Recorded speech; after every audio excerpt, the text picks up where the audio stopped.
First question, world happiness report 2025 ప్రకారం భారతదేశ rank ఎంత?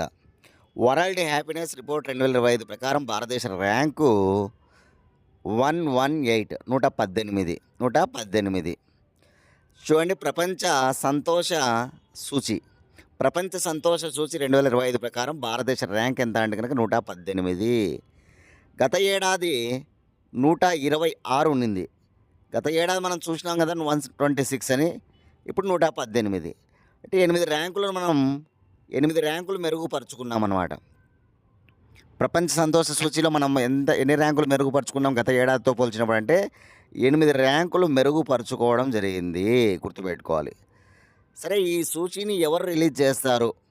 United Nation UN sustainable development solution network SDSN sustainable development solution network వాళ్ళు United Nation sustainable development solution network వాళ్ళు ప్రతి ఏటా కూడా రిలీజ్ చేస్తారు. 2012 నుంచి ప్రతి ఏటా క్రమం తప్పకుండా ఇది రిలీజ్ అవుతూ ఉందన్నమాట. 2012 నుంచి ఈ ఏడాది 147 దేశాల జాబితాను రిలీజ్ చేసింది. ఈ ఏడాది 147 దేశాల జాబితాను రిలీజ్ చేసింది. టాప్ 5 కంట్రీస్ చెప్తున్నా, నోట్ చేసుకోవాలి. టాప్ 5 వచ్చేసి first Finland, second Denmark, third Iceland, fourth Sweden, fifth Netherland. ఓకేనా? చాలా ఇంపార్టెంట్, నోట్ చేసుకోవాలి. ఫిన్లాండు, డెన్మార్కు, ఓకేనా, Iceland, Sweden, Netherland. Denmark first Finland, మళ్ళీ డెన్మార్క్, మళ్ళీ Iceland. FDI F Finland, D Denmark, Iceland, S Sweden, S వచ్చేసి Sweden, N Netherland. FDISN top 5 countries అన్నమాట ఇవి. Least countries, సంతోషం లేని దేశాలు చూడాలి. 147వ దేశంగా 147వ ర్యాంక్ అనమాట. లాస్ట్ ర్యాంక్ వచ్చేసి ఆఫ్ఘనిస్తాన్ 146 ర్యాంకు. 146 ర్యాంక్ వచ్చేసి సియో రాలియన్ 145 ర్యాంక్ వచ్చేసి లెబనాన్ అనమాట. ఇవి గుర్తుపెట్టుకోవాలి. Top 5 countries, list 3 countries. India rank 118. గత ఏడాది 126. మెరుగుపరుచుకునేది 8 ర్యాంకులు. ఎవరు రిలీజ్ చేస్తారంటే UNSDSN వాళ్ళు, United Nation sustainable development solution network వాళ్ళు. 6 ఫ్యాక్టర్స్ ఆధారంగా దీనిని రిలీజ్ చేస్తారు. 6 ఫ్యాక్టర్స్ ఆధారంగా 147 దేశాల జాబితాను ఈ సంవత్సరం రిలీజ్ చేశారు. 2012 నుంచి ప్రారంభించారు. ఇవి కాస్త గుర్తుపెట్టుకొని చదువుకోవాలి. చాలా చాలా ఇంపార్టెంట్ సంతోష సూచి. Second question, global free speech index 2025 ప్రకారం టాప్లో నిలిచిన దేశం ఏది? టాప్లో నిలిచిన దేశం ఏంటి? ఇండెక్స్ ఫ్రీ స్పీచ్ అనమాట. స్వేచ్ఛ వాక్కు అంటాం, స్వేచ్ఛగా మాట్లాడడం అనమాట, స్వేచ్ఛ వాక్కు. దీన్ని అమెరికాకు చెందినటువంటి థింకింగ్ ట్యాంక్ సంస్థ ఫ్యూచర్ ఆఫ్ ఫ్రీ స్పీచ్ వారు ప్రతి ఏటా కూడా అందిస్తారనమాట. ఈ ఏడాది 33 దేశాల జాబితాను రిలీజ్ చేశారు. 33 దేశాల్లో సర్వే చేసి 33 దేశాల జాబితాను రిలీజ్ చేశారు. అందులో టాప్ 3 కంట్రీస్ ఏమున్నాయంటే, టాప్ 3 నార్వే, డెన్మార్కు, స్వీడన్లు ఉన్నాయి. Norway top 1, Denmark top 2, Sweden top 3.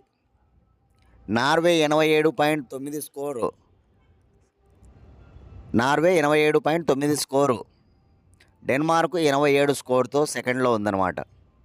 అదేవిధంగా మనకి ఈ స్వేచ్ఛ వాక్కు తక్కువగా గల దేశాలు 33 మలేషియా, 33 ర్యాంక్ వచ్చేసి మలేషియా.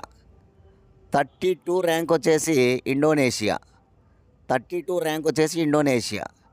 31 ర్యాంక్ వచ్చేసి పాకిస్తాన్. ఇండియా ర్యాంక్ వచ్చేసి 24. India rank 24 62.6 స్కోర్తో. ఇండియా ర్యాంక్ వచ్చేసి 24 62.6 స్కోర్తో అనమాట. ఇది నోట్ చేసుకోవాలి.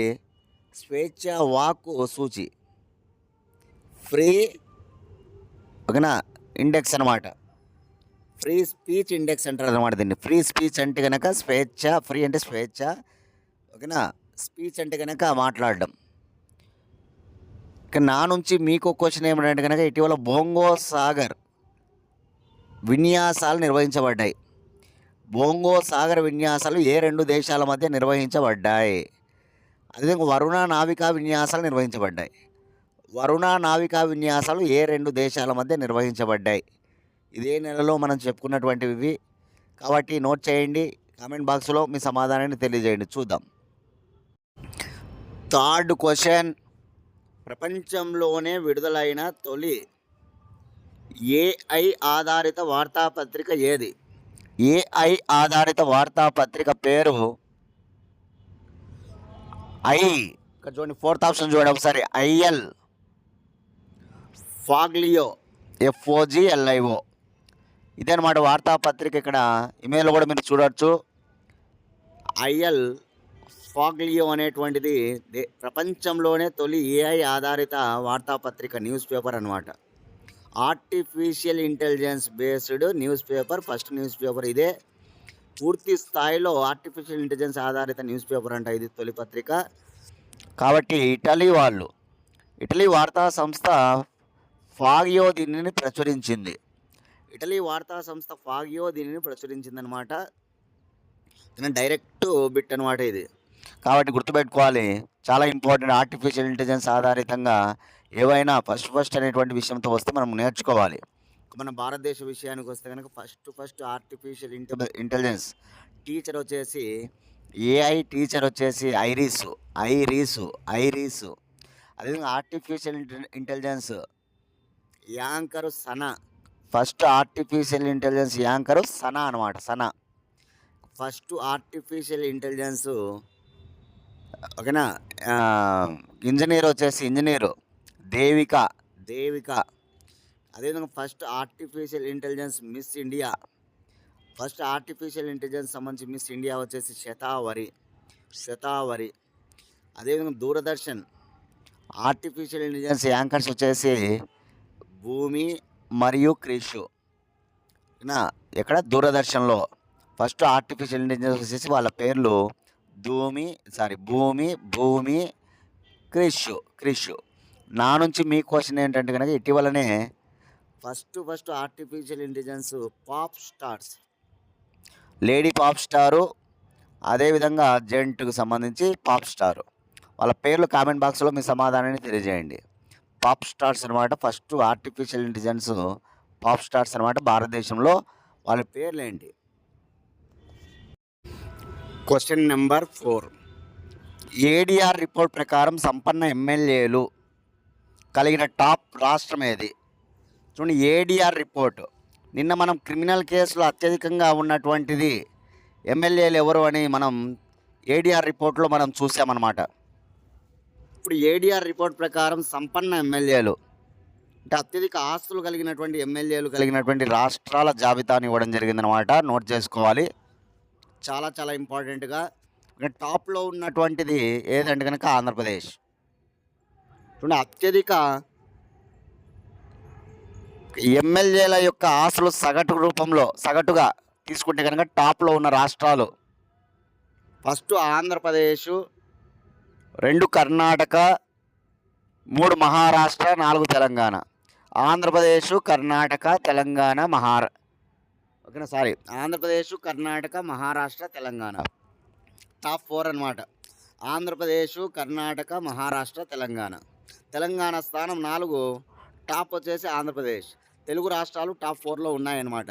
ఫస్ట్ వచ్చేసి ఆంధ్రప్రదేశ్, 4th వచ్చేసి తెలంగాణ. ఆంధ్రప్రదేశ్లో ఈ సగటు ఆస్తులు తీసుకుంటే ఎమ్మెల్యేలవి 65 కోట్లగా ఉంది. కర్ణాటకలో 63 కోట్లగా ఉంది. మహారాష్ట్రలో 43 కోట్లగా, తెలంగాణలో 38 కోట్లగా ఉందన్నమాట. అత్యల్ప సగటు ఆస్తులు, అత్యల్ప ఎమ్మెల్యేల సగటు ఆస్తులు చూసుకుంటే ఏ రాష్ట్రాలు తక్కువ అంటే Tripura, Bengal, Kerala. Tripura, Bengal, Kerala top 4, least 4 note చేసుకోవాలి ఎమ్మెల్యేల యొక్క ఆస్తుల సగటు. ఓకేనా, చాలా ఇంపార్టెంట్, గుర్తుపెట్టుకోవాలి. ఏడీఆర్ రిపోర్ట్ చాలా ఇంపార్టెంట్ అనమాట. కాబట్టి తెలంగాణలో ఎవరికి ఎక్కువ ఆస్తి ఉంది ఎమ్మెల్యేల పరంగా అంటే కనుక జి వివేకానంద యొక్క ఆస్తి. అదే ఆంధ్రప్రదేశ్లో అయితే కనుక first Chandrababu Naidu, second P Narayana, third YS Jaganmohan Reddy. కాబట్టి గుర్తుపెట్టుకోవాలి, చంద్రబాబు, పి నారాయణ, జగన్మోహన్ రెడ్డి అనమాట. ఇది ఎలా లెక్క కడతారంటే అఫిడవిట్. ఇప్పుడు మనకు ఎమ్మెల్యేలు వారు పోటీ చేసేటప్పుడు ఆయా నియోజకవర్గాల్లో అక్కడ మనకి ఎలక్షన్ కమిషన్ సంబంధించి అఫిడవిట్ మనం అక్కడ నమోదు చేయవలసి ఉంటుంది కదా. అఫిడవిట్ దానికి సంబంధించిన రిపోర్ట్ ఆధారంగానే ఇది ఇస్తారనమాట. దేశంలో సంపన్న ఎమ్మెల్యే, దేశంలో విషయానికి వస్తే సంపన్న ఎమ్మెల్యే ఎవరంటే కనుక ఫరాక్ షా. ఇతను భారతీయ జనతా పార్టీకి చెందినవాడు అనమాట. ఫరాక్ షా. ముంబై ఫట్కోత్కర్ తూర్పు నియోజకవర్గానికి చెందినవాడు. ముంబై మహారాష్ట్ర అనమాట. ఫట్కోతర్ తూర్పు నియోజకవర్గానికి చెందినవాడు ఈ ఫరాక్ షా. అతి తక్కువ ఆస్తి కలిగినటువంటి ఎమ్మెల్యే నిర్మల్ కుమార్ అతి తక్కువ ఆస్తి కలిగిన ఎమ్మెల్యే అనమాట దేశంలో. ఏ రాష్ట్రానికి చెందిన వాడు అంటే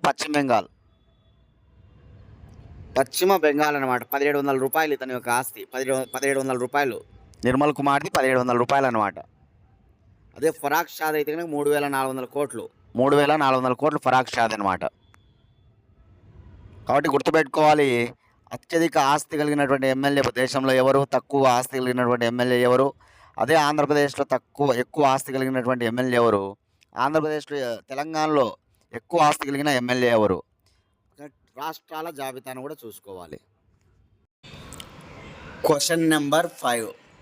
మద్యం దుకాణాలలో మహిళలు పనిచేసే బిల్లును ఏ రాష్ట్రం ఆమోదించినది? చూడండి, మద్యం దుకాణాలు ఉంటాయి కదా మనకి, బార్లు ఉంటాయి కదా.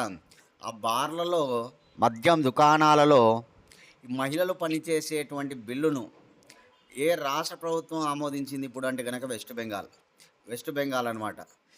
ఓకేనా. ఇక్కడ మామూలుగా మహిళలు బార్లలో కానీ మద్యం దుకాణాల్లో కానీ పని చేయకూడదు అనమాట. అటువంటి బిల్లును ఇప్పుడు ఏం చేసిందంటే కనుక చేసే విధంగా ఆమోదించింది అనమాట ఆ రాష్ట్ర ప్రభుత్వం, వెస్ట్ బెంగాల్ రాష్ట్ర ప్రభుత్వం అనమాట. కాబట్టి గుర్తుంచుకోవాలి ఈ విషయాన్ని, డైరెక్ట్గా అంశాన్ని. ఓకేనా. చూడండి, వెస్ట్ బెంగాల్ రాజధాని కలకత్తా. West Bengal high court Calcutta. దేశంలోనే మొట్టమొదటి హైకోర్టు కలకత్తా హైకోర్టు అనమాట. 1862లో ఏర్పడింది. ఓకేనా. వెస్ట్ బెంగాల్ భాష బెంగాలీ. వెస్ట్ బెంగాల్ భాష ఏంటంటే కనుక బెంగాలీ అనమాట. అదేవిధంగా వెస్ట్ బెంగాల్ ముఖ్యమంత్రి Mamata Banerjee, all India Trinamool Congress party. Mamata Banerjee. West Bengal governor ఆనంద బోస్ అనమాట. వెస్ట్ బెంగాల్లో అసెంబ్లీ స్థానాలు 294 అసెంబ్లీ స్థానాలు ఉంటాయి.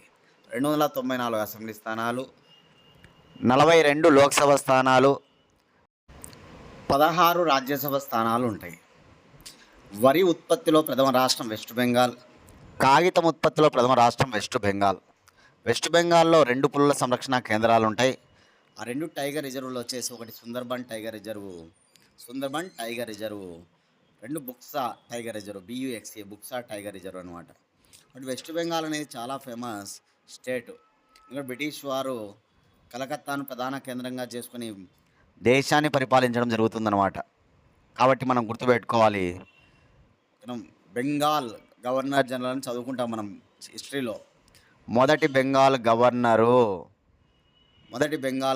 జనరల్ అని చదువుకుంటాం. ఎందుకంటే బెంగాల్ ప్రాంతంలోనే వాళ్ళు అక్కడ ఉన్నారు కాబట్టి. ఓకేనా. వార్నీ హేస్టింగ్ మొదటి బెంగాల్ గవర్నర్ జనరల్ అని చదువుకుంటాం. Bengal governor general Warne Hasting అని. Question number 6. ఇటీవల అతిపెద్ద హైడ్రోజన్ ఆనవాళ్ళు ఎక్కడ కనుగొన్నారు? ఇటీవల అతిపెద్ద వైట్ హైడ్రోజన్ అనమాట. ఈ వైట్ హైడ్రోజన్ ఆనవాళ్ళని ఇటీవల ఎక్కడ కనుగొన్నారంటే కనుక ఫ్రాన్స్ దేశంలోని మొసెల్లా అనే ప్రాంతంలో కనుగొన్నారనమాట. మనందరికీ తెలుసు ఫ్రాన్స్ అధ్యక్షుడు ఇమాన్యుయల్ మ్యాక్రాన్ ఉన్నారు.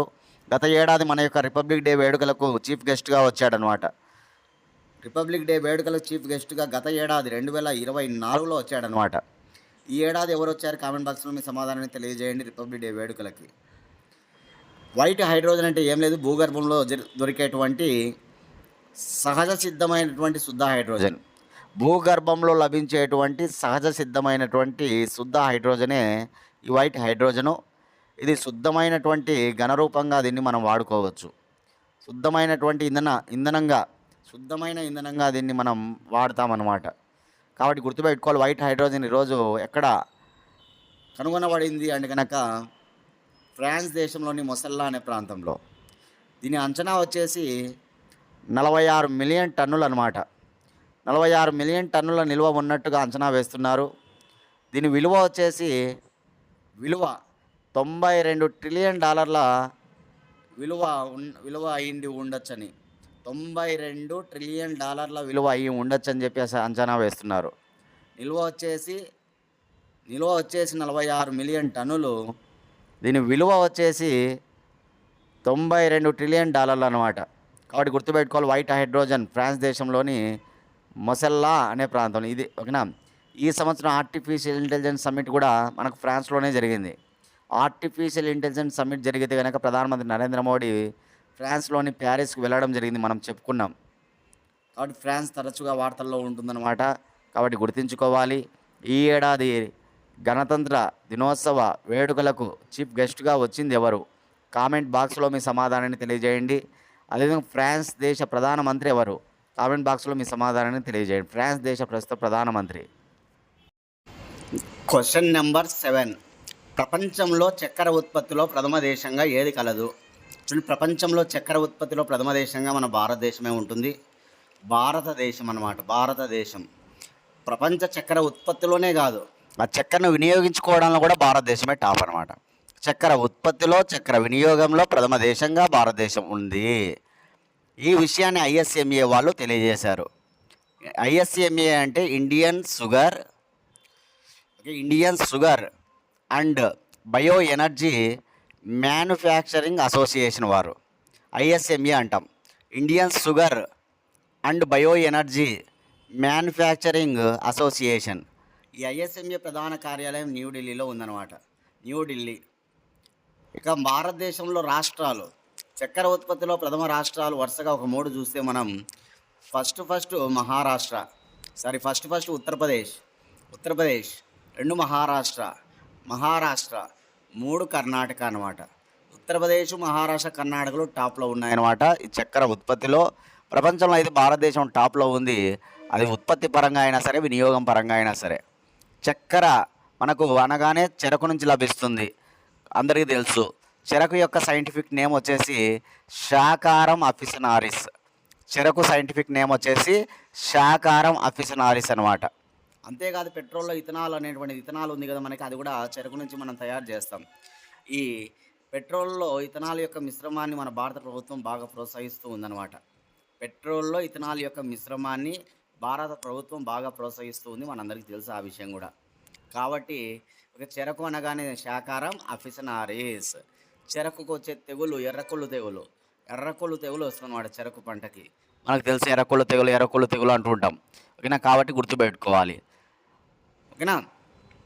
భారతదేశంలో ఈ ఫైనాన్షియల్ ఇయర్లో 2024 అక్టోబర్ నుంచి 2025 సెప్టెంబర్ నెల వరకు ఈ ఫైనాన్షియల్ ఇయర్కు సంబంధించి 2024-25కు సంబంధించి 280 లక్షల టన్నులు నిల్వలు మనకు ఉన్నాయంట.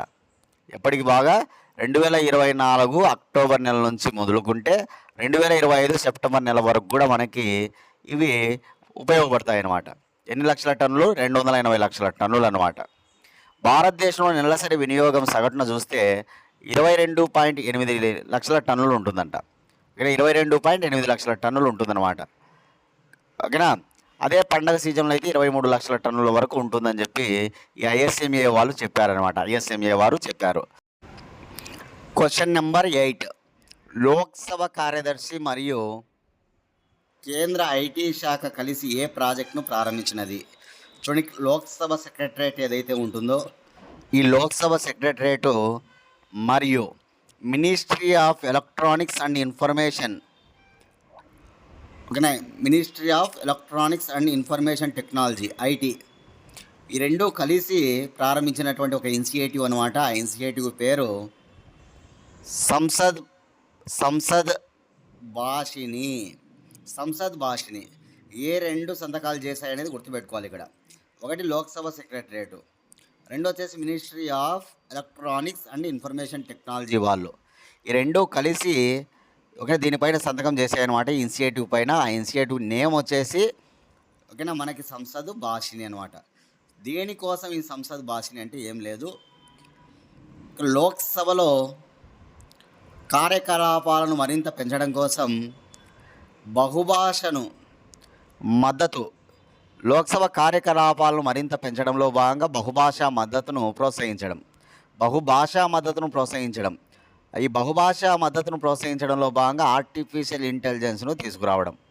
ఈ బహుభాషా మద్దతును ప్రోత్సహించడంలో భాగంగా ఆర్టిఫిషియల్ ఇంటెలిజెన్స్ ఉంటుంది కదా, మన కృత్రిమ మేధ, దాన్ని తీసుకొచ్చి దాన్ని చేయాలనే ఉద్దేశం అనమాట ఇక్కడ ఈ సంసద్ భాషిని చొరవతో, సంసద్ భాషిని ఇనిషియేటివ్తో.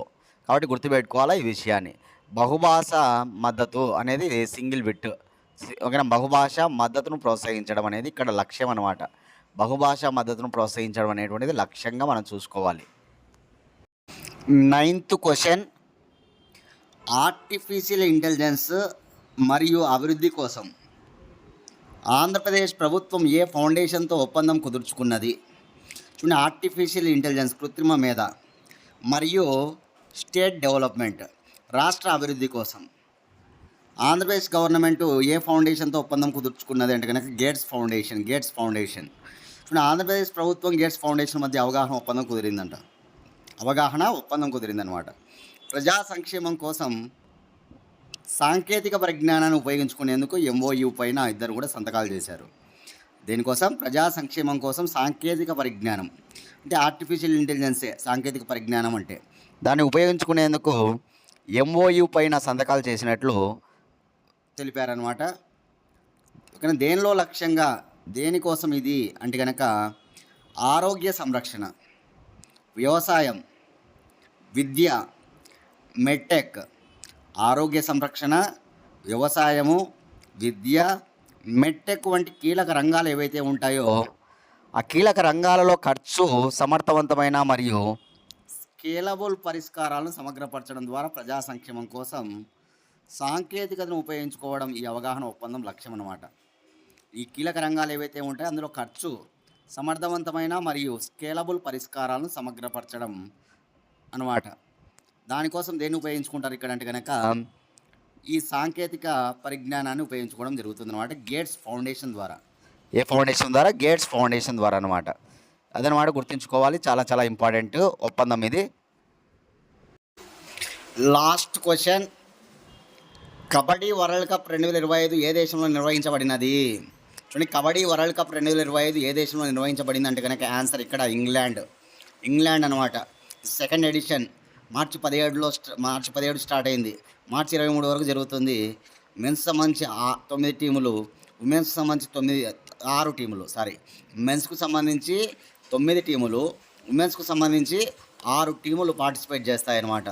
ఈ కబడ్డీ వరల్డ్ కప్ ఇది సెకండ్ ఎడిషన్ అనమాట. ఇంగ్లాండ్ ఆతిథ్యం ఇస్తూ ఉంది. ఎవరు గెలుస్తారు అనేటువంటిది మనం మార్చి 23 లేదా మార్చి 24 చెప్పుకుందాం, ఓకేనా. అంటే ఆ డేట్లో చెప్పుకుందాం. మార్చి 23 డేట్ కానీ మార్చి 24 డేట్లో కానీ ఎవరు విన్నర్ అయ్యారు, మెన్స్ విన్నర్ ఎవరు, మెన్స్ రన్నర్ ఎవరు, ఉమెన్ విన్నర్ ఎవరు, ఉమెన్స్ రన్నర్ ఎవరు చెప్పుకుందాం. 2019లో ఫస్ట్ ఎడిషన్ జరిగిందనమాట. 2019లో ఫస్ట్ ఎడిషన్ మలేషియాలో జరిగింది.